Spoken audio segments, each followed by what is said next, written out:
Module और Lal Qila blast मामले में लगातार जांच जारी है। इस बीच जम्मू कश्मीर के अनंतनाग में रोहतक की डॉक्टर प्रियंका शर्मा को आदिल को लेकर पूछताछ के लिए हिरासत में लिया गया था और अब प्रियंका शर्मा के परिवार की प्रतिक्रिया सामने आई है। प्रियंका के भाई भरत ने कहा कि हमारा या प्रियंका का दूर दूर से भी आदिल से कोई संबंध नहीं है। प्रियंका शर्मा को हिरासत में ले जाने की खबरों पर उनके भाई भरत कहते हैं कि प्रियंका अनंतनाग में एमटी कर रही है और हम उसके वीडियो कॉल पर हम बात कर रहे थे। किसी ने दरवाजे पर दस्तक देने के बाद उन्होंने कॉल काट दी। इसके बाद हम उनके संपर्क में नहीं रह पाए। बाद में उन्होंने रूममेट्स ने उन्हें बताया कि उन्हें पूछताछ के लिए ले जाया गया है और छोड़ दिया गया। ये मामला दिल्ली ब्लास्ट केस से जुड़ा था। वो शुरू से ही अनंतनाग के जीएमसी हॉस्टल में रह रही है। कुछ सरकारी अधिकारी भी यहाँ आए और उन्हें बुनियादी सवाल पूछे थे। उनके पति भिवानी सिविल अस्पताल में मेडिकल ऑफिसर है। प्रियंका ने अधिकारियों को अपने घर के बारे में भी बताया और इसके आधार पर अधिकारी उनके ससुराल वालों से भी मिले। सुनिए क्या कुछ और कहना है कि भाई का। अच्छा भारत, क्या सूचना मिली थी आपको? सूचना तो यही थी, हम जैसे नॉर्मली फ़ोन कर रहे थे रात को, उससे वीडियो कॉल कर रहे थे जब, तो रात को ही जब उससे बात हो रही थी तो उसने कहा कि कोई शायद गेट पे है तो मैं देख के आती हूँ। तो वो जब गई तो फ़ोन तो काट के एक बार, तो फिर उससे दोबारा संपर्क हो नहीं पाया। फिर 9:30 बजे भी ट्राई किया हमने बाद में, तो फिर नहीं हो पाया, उसने उठा नहीं रहे थे फ़ोन।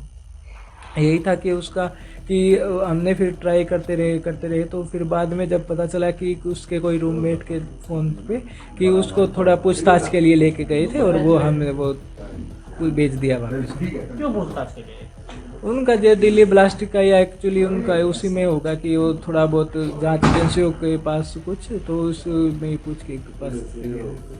तो ये कहा जा रहा है कि प्रियंका उनके घर पे रहती है, किराए के मकान में रहती है जो... नहीं, ये तो बिल्कुल ही गलत बात है। वो जो है वो गवर्नमेंट मेडिकल कॉलेज का जो हॉस्टल है वहाँ पे अनंतनाग में, वहीं पे ही रह रही है शुरू से ही। और वहाँ पे जो उनके और भी कलीग हैं जो और भी जो मेडिसिन के सर्जरी के जो भी कर रहे हैं वो वहीं पे रह रहे हैं। तो आपसे भी कोई पूछताछ करने के लिए यहाँ पर कुछ है, कोई एजेंसी कोई ऐसा? नहीं, अभी और अभी तक ऐसा तो कुछ नहीं। बस एक दो दूसरी के बंदे वो आए थे, उन्होंने पूछ के गए कि क्या नाम है क्या है, ऐसे ही बस नॉर्मली। पति क्या करते हैं प्रियंका? वो भी एज ए मेडिकल ऑफिसर हैं, वो जो भिवानी सिविल हॉस्पिटल है वहाँ पे। अच्छा, उनसे भी पूछताछ की गई? हाँ, वहाँ पे भी गए हैं, क्योंकि कल प्रियंका से जब पूछा गया था कि आपका घर कहाँ पे है, मायका ससुराल कहाँ पे, तो उन्होंने जो बताया उस हिसाब से वहाँ पे भी गए थे। वो कुछ नहीं। अच्छा बात, आपको क्या लगता है ये जो खबरें चल रही हैं ये कितनी सच्चाई है?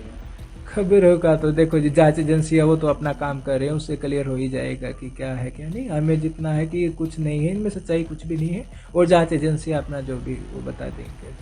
आपकी बहन है, आपको भी पता है, उनके व्यवहार का भी पता है, आपके हाँ। साथ खेली हैं, बड़ी हुई हैं, साथ पढ़ी हैं, तो उनके व्यवहार से पता लग जाता है कोई बदलाव उनके? नहीं, ऐसा कोई बदलाव नहीं। अभी वो आई भी थी रोहतक जो दिवाली पे, जब अभी गई है वापस, तो ऐसा कोई बदलाव उनका है नहीं और ना ही कुछ वो है। क्या कहना चाहेंगे आप?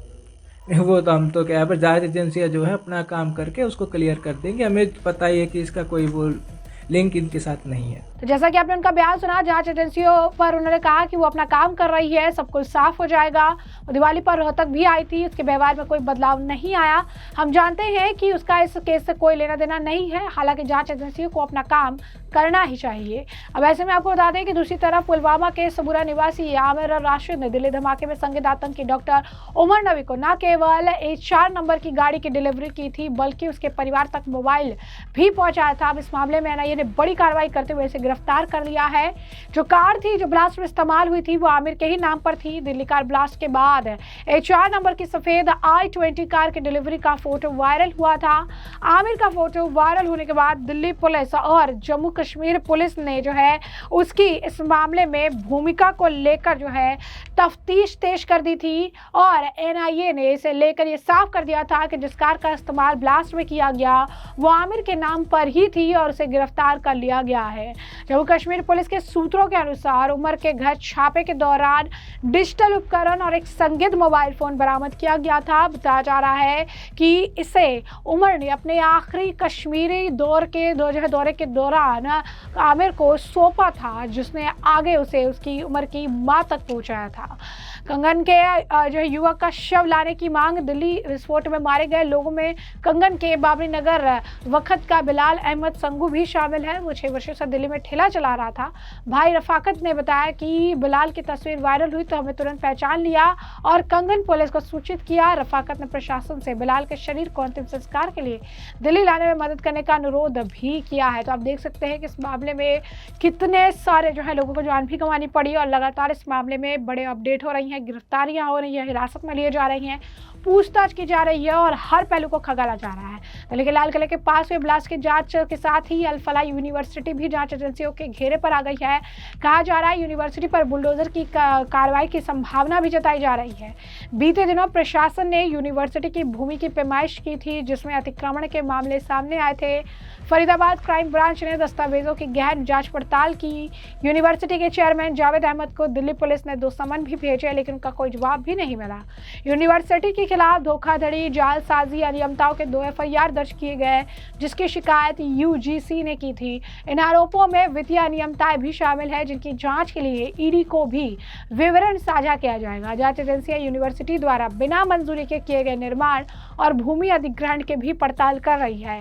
यानी हर पहलू से जांच किए जा रहे हैं, हर पहलू खंगाला जा रहा है और जो भी दोषी पाया जाएगा उसके खिलाफ कड़ी कार्रवाई की जाएगी। तो बैक टू बैक हमने आपको बताया कि किस तरीके से कार्रवाइयों का दौर देखने के लिए मिल रहा है।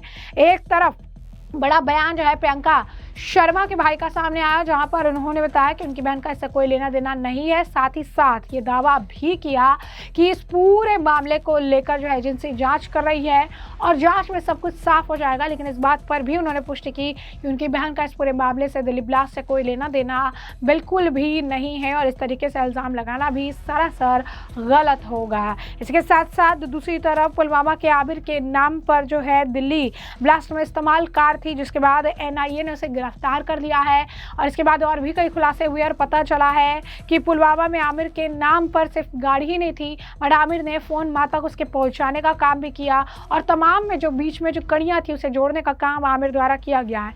साथ ही साथ अल फलाह यूनिवर्सिटी को लेकर भी हमने आपको अपडेट दिया कि अल फलाह यूनिवर्सिटी की मुश्किलें भी बढ़ सकती है। अब उसके जो है आपको बता दें कि यूनिवर्सिटी द्वारा बिना मंजूरी के किए गए निर्माण और भूमि अधिग्रहण की पड़ताल की जा रही है और अगर इस पड़ताल में कुछ सामने आता है तो अल फलाह यूनिवर्सिटी के लिए मुश्किलें बढ़ जाएंगी और उसके ऊपर बुलडोजर एक्शन भी देखने के लिए मिल सकता है। तो ऐसे में हमने आपको जो पूरा मामला है ये बड़ा विस्तार से बताया है, ये पूरा मामला क्या है, आपने तमाम बयान सुन लिए हैं। अब इस पूरे मामले पर अब आपकी भी जो राय हो हमें कॉमेंट सेक्शन में कॉमेंट करके ज़रूर से ज़रूर साझा करिएगा।